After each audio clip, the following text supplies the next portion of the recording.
Hello everyone, Edain here, and welcome back to the Edain mod, where today we'll be ranking the heroes for Imladris, one of my favourite factions, and honestly, another really good, well-rounded roster of heroes. There's very few not well managed hero rosters, and like all the others before it, we have a new ranking system. I guess I can't really call it new anymore. A is if they're a perfect hero, B is good, C is average, D is below average, and E is need a rework. And for all of them Imladris, it is very well balanced, very good. Every hero is good. They do good things. They work really well. The only weakness of these heroes is that their units are so good, some of the heroes can just be outshined by how good your units are. But still, these heroes are amazing. I'm going to begin, as we always do, with the scout hero, Gildor, who in the past I would always just never really make, but is actually really good if you use the scouting ability as much as I should, because that's why he's B tier. At level 10 he gets improved versions of all his abilities, so at level 10 he gets basically a improved version of the Farsight power, or Vision of the Palantir power, which, considering the range it gives, if I just get a quick look here, you can view an entire enemy base with this, get an entire readout on what they're going to do. If the enemy is going to be making cavalry, you can prepare by making pikemen. If they're going to be spamming troops, you can get blade masters. If they're not really doing anything militaristic to begin with and are doing something more focused on their economy, you can do the same thing. It gives you opportunities to just do whatever you want by knowing what the enemy is doing straight away. It's not giving you immediate advantage by keeping it in one small area, but the vision is still really good, and it comes back really quickly too. I think after you've got level 10, it actually still shows an area as the cooldown comes back. To begin with, I think it's as soon as the cooldown's gone and you can use it again, then the ability goes. Then we've got Master of Scouts. As long as Gildor doesn't move, it becomes invisible. Same as all of the conceal effects. Pretty unfortunate in this mod that it doesn't. That this ability is always kind of a iffy subject. Then we have the ability that I would love to use in my games of Gildor, but copyrighted music and such, so can't really do that. But if you do use it, enemies will lose 50% speed. Allies will gain 50% speed. While he's chanting, he can't move, but that's fine, because he's not a hero you need to worry too much about if you do lose him. Because he's cheap, you can get him back really easily. Obviously, this ability isn't as strong at level 10, until levels 10, but it is still really good to slow your opponents down and speed your own up by a massive amount. This is both of Lothlorien's tier 1 abilities stuck in one hero. Really good. Really good. And then he's got a weird one. It's meant to be an ability to deal damage to a hero, to be like a hero slaying tool. But it then also has one effect that you'll never, ever notice, unless the effect is that obvious. I always just auto-acquire it. If it shoots something, good. If not, oh well. Gildor doesn't really need to do damage. He is your scouting tool, but also a panic button if you need to run away or stop the enemy from running away. Next up on the list is Arwen and Elrohir, and I apologise for how bright she is. It's because I got the power of Influence of the Evening Star to give, well, just to prove how important she is to your faction in general. She is overall B tier. Even without this power, she is B tier, but with this power, she could be A tier, but I am ranking them off of their abilities alone, not from powers, similar to what I did with Galadriel. I can't think of any. Oh, and Gandalf. Even though, yeah, he does get more damage thanks to the power. Did I mention that properly? I can't remember. Anyway, Arwen, she can mount and dismount, so her abilities that are also really centered around getting in and getting out safely. Really good, because she can heal all nearby allies with her healing. And don't forget, you're also the only faction with a healing power. That's not slow and passive. So 2 ways to keep yourselves alive in a dangerous predicament. You've also got the Light of the Even Star. Again, another panic button. Just make everyone run away in fear. If anything is stuck or moves really slowly, thanks to Gildor, for example, then that will just lock them down even harder. Just make sure to not use all your buttons all at once, because otherwise you're just using them all at once when you could use them one after the other and get more value out of them. Then she has a Noralim Asfaloth, makes herself move faster, and she, however, Asfaloth does not trample any enemies. Perfect way of just running around the battlefield again. Just go running around the battlefield, doing your things, then running back. And then finally her Blessed Banner, just to make your units even stronger, because, yeah, who would have thought giving regeneration for allies around you, just passive healing, just insane work. Insane work for units that have the lowest number of entities, but get the most value out of regeneration like this. Top-notch hero. Definitely not a fighter, but she does good work. She can get into the fight and get out safely if she's on Asfaloth. Although, do be careful if you are running her into pikemen on her horse. Otherwise, you can just keep her in the melee blob and pray she doesn't get soloed. Which, to be fair, with how bright she is, it can happen. She can very easily be seen, no matter what outfit she's in. Whether it's in her lime dress or a red dress. Or blue dress. She's got a bunch of different dresses. Next up are her brothers, the twins Elladan and Elrohir. Unlike the twin heroes, Rumen and Orothin, these two do great work and are also B tier. Starting off with their first ability, which is a two-fold ability. 40% chance as a passive to deal double damage with their attacks, which, by the way, 500 damage. So, possible 1,000 damage can hit Gildor twice and kill him, basically. Any scout hero will get 2 shot by Elladan and Elrohir, and that's just their base. If you activate it, it doubles to 80% for 30 seconds. And also you get a nice little indicator so that your enemies might want to run away when they see this. Then you have the Deception. Creates a decoy similar to the twins' appearance. That's but for 10 seconds they can just act as a decoy if the enemy is not if it's not obvious which one is which. And if they do get hit, they do light damage to surrounding enemies. So, say for example, a clump of orcs that could kill a little clump of orcs. Pretty good ability. Also, as a deception tool, because it's called deception, to run out of a fight you might not be able to win. Next up, we have the path of Edain and Elrohir. Do you choose the path of the Grey Company Rangers, which gives you faster recharge time on your abilities and light armor so you can hide while not moving. Personally, I don't like this version because I don't really use his abilities very often. I normally just auto-acquire them, call it a day. I much prefer the higher defense capabilities to make them better at hero slaying. The Nordrin armor also just looks better as well. It hides their terrible their hairlines on those two. Then we have the Blade Prison, which if an enemy hero tries to run away, you can just say, no, you're not. Or you can just auto-acquire it, so you can always just say, no, you're not, every time anyone gets near, and then it gets stuck and destroyed. Then finally you have the Master Duelists. The target enemy hero will have their armor reduced, and will reduce armor and damage of units friendly to them by 75% for 1 minute. During this time, he will suffer double damage from the twins when they attack. So, double and then double the double. Master Duelist on top of critical hit will one-shot a Gildor, for example. To be fair, the twins' explosive damage is very strong. If you do want to go for the ranger path, that is a viable setup to go for. I just prefer the Nordrin armor because I'm lazy when I'm playing with them. But yeah, you can auto-acquire both of their abilities, and then you'll just be able to do massive damage against one target, or multiple targets if they bring multiple heroes to the fold. Either way, Elladan and Elrohir, great set of heroes again. Now we have Cirdan, who we've already talked about with Arnor.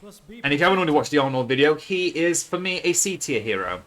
He does give a small leadership, which can be doubled up for 30 seconds, but then afterwards, until the ability is refreshed, you don't get any leaderships. Then you get to just make your towers better until you can finally get the Guardians of Lindon at instant speed. but also increase the health and sight range of the tower, which is alright. Normally I build a tower in the back anyway, because one defender is never enough to keep these guys alive. I don't know if those archers actually do anything, if they're just decoration or not, but I feel like they're probably just decoration more than anything else. Then you've got buildings, siege engine and ships get repaired and deal double damage for 30 seconds. Personally, I don't really use this ability because I, 1, never use siege, 2, never really defend with Imladris and have Cirdan at the same time. It's a very difficult thing to do, to have a settlement this obvious and then keep Cirdan alive for then. Then you've got one of the funnier little abilities in the game. Just teleport everyone in a radius to Cirdan's position, which, yes, it's fun. Yes, it is a get out of jail free card if you want to get your army out of somewhere and Cirdan is in the back. But to be fair, if he's ever in the back, it's either because you just resurrected him, or he could be in the front and you can bring your entire army in, but then he's going to be on his own and could die, so it's another weird one. But then he can, at level 10, give armor to your buildings, siege engines, and ships for 30 seconds. Makes them all nice and blue. A bit too blue, actually, when you zoom in this much. But yeah, he's a good hero, but I do think he is kind of the weak link of all the heroes of Imladris. But to be fair, I say the same thing about the Lindon elves as well. I do feel like these guys need a little rework in some way or another.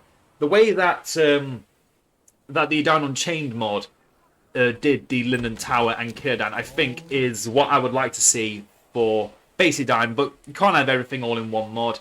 That is why we have diversity with mods. Next up is Halbarad, who, before his recent update, which I believe did come out with 4.8, he would have been C tier. But since he now can, at level 3, build ranger tents around any settlement you own, and these ranger tents can summon your troops, which are discounted if you build not this building but the Hobbit farm over yonder, and let's not even talk about the Hobbit bounders. Yeah, Halbarad has become a much more competent hero than just being the outpost archer like with Bard and Brand, which we're going to talk about way later because those guys need some work. But yeah, you can also swap between his sword and his bow, which, to be fair, you don't really need to worry too much about because your radius on your leadership is really good. And you can, as soon as you keep leveling up Halbarad, you can get banner carriers for your Dunedain, forge blades and heavy armor, and then you get fear resistance and damage at level 7. So before level 7 is not really giving leadership, he's just giving you your units upgrades, which is really cool. Because it saves you, it saves you having to buy the forge blades, heavy armor and arrows from Rivendell. If, you want to go for a ranger start and then get, for example, training of the firstborn, so then you can have a, instead of having to rely on spending all that money on the military upgrades, you can then just go all the Orphus Halls, which I never do, to get your cooldowns reduced on your powers. I one day will do something with the Dunedain and the training of the firstborn, but it has never happened in any of my games with Imladris that I actually want to focus on rangers, because the problem is that they are an outpost. Then we have Gavin in Haste. Dunedain train extremely rapidly for a short time, and this does also go towards your tents. So if you have a bunch of these, you can just spam out rangers. So, Halbarad, maybe if you just have him alive, you don't even need this anymore. You can just work with these tents. I might have to try that one day with just Imladris, the Halbarad challenge. Then you can, for a short duration, just be encircled by rangers that will shoot down anything and slow enemies, which is nice if you want to keep enemies closed in with your, for example, your Elven heroes and Elven units. Or your Dunedain units, because they also have good speed boosts. Then finally we have the Dunedain Arrow Volley. Halbarad and nearby allied Dunedain rangers fire faster and move faster for the duration of the ability. Halbarad cannot switch weapons. So you're stuck in sword or bow mode. I do believe, yeah, it just says nearby allied Dunedain rangers fire faster. I think in his sword mode he just gives bonus damage to the You're over Dunedain. I'll go back and check that later. But yeah, solid hero, B tier hero. Next up, we have Glorfindel. Again, he's going to be B tier because unlike with Arnor, where he just kind of didn't really fit in on the outpost, he now has the problem of being on the building, which can make really good cavalry. It's just the problem of you are economically ruined for the entire... Well, I am always economically ruined for my entire gameplay of Imladris, so I would always just go for a Ranger 10 for fast economy, with little investment into paying anything, and then just have more resource buildings in the base. I would never get the Green Pasture to get Glorfindel. He's still really good. Still really good. Could do AoE damage on foot with his Blade Master ability, but then has Windrunner when he is on his mount. It just gives it... It's the same ability as the Imladris Riders. Extra movement speed and less charge acceleration. Oh, it's unable to trample enemies for the duration of the ability. Oh no, it's completely different then. It's the same. It's the same as Arwen. It's just you get it way earlier. Okay. I thought it was different. No, it is this is a get out of jail free card really. Because it gives you extra speed and armor. It makes you tankier. Then we have his Gather Starlight, which gives him his shining armor and again makes him incredibly bright. But then you can just boom it and then everyone around you will get destroyed. Then you have every 15 seconds just be immune to any type of damage. And then just make everything around you stop moving. Because, yeah, that's not overpowered at all. Especially with an army of elite elves that will eat anything that gets too close and doesn't really do anything. So yeah, Glorfindel, another hero that is really good. Already talked about him being really good. And to be fair, between Arnor and Imladris, he's really good in both. It's just unfortunate you can't get him from the barracks. If you could, he would, I think, be A tier on Imladris alone. Never mind Arnor. And then, last but not least, I think... I'm already forgetting if there's any other heroes. No, this is the last one. We have Elrond, who, like many other heroes before him, is A tier. Another A tier faction leader. He is amazing. Starts off with an ability similar to what I've already talked about, Imrahil. Elrond technically had this ability first, compared to Imrahil was from Belfalas. The Water Horses, my favourite Rage of the Loud Water, which, unlike the other abilities like this, the Murins, Ram Rider Charge, the Rohirrim Charge of Rohan, the Sally ability of Imrahil. This ability does magic damage, so it can even kill off Balrogs and the Army of the Dead. And I've used it against the Army of the Dead, and it is beautiful. Also, look how fast it's coming back. Then you can mount and dismount, because why not? You have amazing cavalry, you might as well flaunt yourself with it. He can then get bonus armor and inflict AoE attacks, and you just in a vicinity to gain extra armor. He just has a whole package with this one ability, the Ancient Equipment. He draws his old sword, does AoE damage, so he's a mini mass slayer. On top of being the faction leader that gives all your units bonus armor. And then the most busted ability, one of the most busted abilities in the game, which makes him in multiplayer games with friends really difficult to deal with. Restoration. All those abilities we just talked about with Imladris alone just gets refreshed. Arwen with her heal, her make enemy run away. Gildor with his making everyone slower and our units faster. Gildor with his buffing our entire base with extra defense. Halbarad with his extra recruitment speed on Dunedain. And let me just double check. Yes, swordsmen attack faster and move faster. So it is just a base attack speed boost for Halbarad. Back to Elrond. But yeah, he's the only one that's not affected by his restoration, so his abilities won't come back. But to be fair, he only has 2 other abilities that have cooldowns. That's not restoration. Oh yeah, and Edain and Elrohir with these back really quickly is terrifying. Because, yep, Tolodan Nangalad. And it also... Well, no, it doesn't heal them. It just looks like it heals them because of the blue effect. And then finally, Vilia's Wrath. which, yep, got a new particle animation compared to what it had before. Now deals heavy damage, knocks enemies around, and just constantly pulls them towards Elrond. So again, with a faction with a lot of really powerful troops, that tornado is going to murder everything. It may not last long, but it does not need to. Think of it as, for anyone that has played Mordor and not Imladris, it's like Sauron's drawing ability that he gets when he's got the ring. You know, anyone that's played with Sauron and not Imladris should know what this ability is. It's also reminiscent of the ability that Celeborn had back in Edain 3.8 and what Elrond had in 3.8. Or was that an actual tornado? No, that was an actual tornado. So it is like Celeborn's 3.8. Yeah, Elrond is definitely, for me, an A-tier hero, providing amazing support, but mainly mass slaying in so many different ways. Just makes him a key hero for your faction. Because what your units suffer with is killing a lot of units really quickly. They can kill them, but in the later stages of the game, they're going to be slowed down a bit because their elites are going to be the same tier as your elites.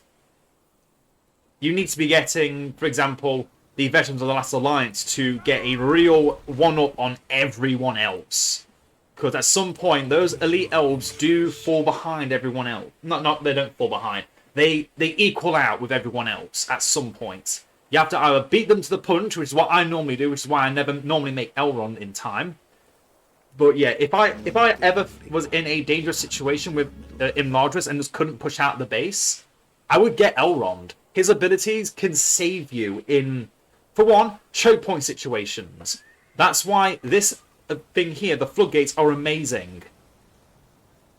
Anyway, that's enough of that. Otherwise, I'm going to be talking about the whole of Imladris for way too long. Hope you all enjoyed, and hope you all learned something, and I'll see you all in the next one. Farewell.